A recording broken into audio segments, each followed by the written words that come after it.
Welcome to Shweta கிச்சனுங்க. நம்ம இன்றைக்கி பார்க்க போகிறது சூப்பராக ஒரு கேரட் துருவல் பொரியலுங்க. வாங்க வீடியோக்குள்ளே போகலாம். பாருங்கள், எண்ணெய் ஊற்றி கடுகு போட்டு 2 பச்சை மிளகாங்க நீட்டு வாக்கில் அரிஞ்சு போட்டிருக்கேன். அதுக்கப்புறம் வெங்காயம் நல்லா ஒரு பெரிய வெங்காயத்தை அரிஞ்சு போட்டு கருவேப்பிலெலாம் போட்டு வதக்கியாச்சுங்க. வதக்கிட்டு இப்போ நம்ம திரி வச்சுருக்கோம் இல்லைங்களா, அந்த கேரட்டை போட்டு அப்படியே வதக்கிக்கணுங்க. நிறைய தண்ணி ஊற்றக்கூடாது. தண்ணி ஊற்றினா சல்லுன்னு ஆகிடும். அதனால் கொஞ்சம் தண்ணியே தெளித்து தாங்க நம்ம வதக்கணும். பாருங்கள், சூப்பராக வதங்கிச்சு பாருங்கள். இப்போ தேங்காய் திருவல் போட்டுக்கலாம். இதுக்கு தேங்காய் திருவல் நல்லா ஒரு 2 ஸ்பூன் தேங்காய் திருவல் போட்டாச்சுங்க. போட்டுட்டு திரும்ப அப்படியே கொஞ்சம் கொஞ்சமாக நம்ம வதக்கி விடணுங்க.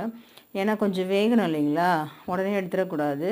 அப்படியே கொஞ்சம் கொஞ்சமாக வதக்கி விடணுங்க. அந்த சூட்டுலேயே வெந்துடும். தண்ணி லைட்டாக தெளித்து தான் இது பண்ணணும். இதே மாதிரி பீட்ரூட் பொரியலுக்கும் தண்ணி தெளித்து தான் நம்ம வேக வைக்கணுங்க. இந்த கேரட் பொரியல் விட்டமின்ஸ் நிறைய இருக்குது, சி இருக்குது.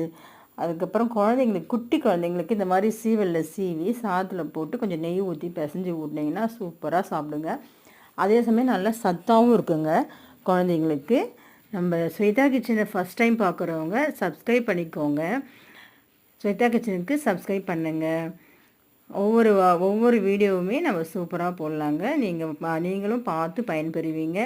இதே மாதிரி உங்கள் வீட்டில் இந்த மெத்தடில் செஞ்சு பாருங்கள். கமெண்ட் பண்ணி வீடியோ பிடிச்சிருந்தா கமெண்ட் பண்ணுங்கள், ஷேர் பண்ணுங்கள்.